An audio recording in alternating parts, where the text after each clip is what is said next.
No man wants to slither through life, constantly retreating from danger and slinking away at the first sign of a threat. We want to live with boldness and passion, facing down our fears and acting with courage and conviction. The question is, how do you achieve such boldness?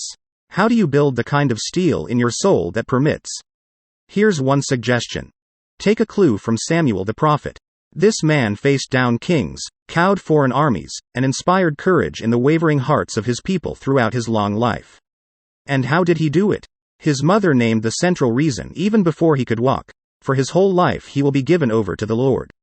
The name Samuel sounds like the Hebrew word for heard by God, as his mother, Hannah, was Hannah, who was barren, told God that if he would give her a son, she would give the boy back to him, dedicating her son to God for life. The Lord gave her Samuel in response.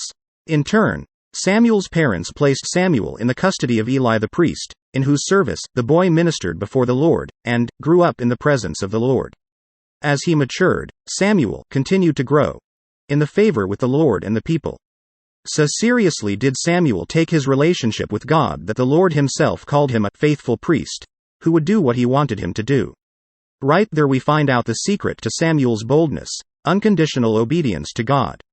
Samuel developed amazing courage and strength because he tried to hear God's words and obey them. Is it any wonder, therefore, that Samuel judged Israel for a whole lifetime? Is it any wonder that Samuel could boldly condemn King Saul for the Hebrew monarch's repeated failure to obey God's clear instructions? And is it any wonder that he can stand up to the rulers of Israel's enemies, even slaying one himself as God commanded? Yet Samuel was hardly perfect. For one thing, it appears that he failed as a father. When he grew old and appointed his two eldest sons as judges to replace him, the people were upset, for Samuel's sons did not follow his ways. They turned aside after dishonest gain and accepted bribes and perverted justice.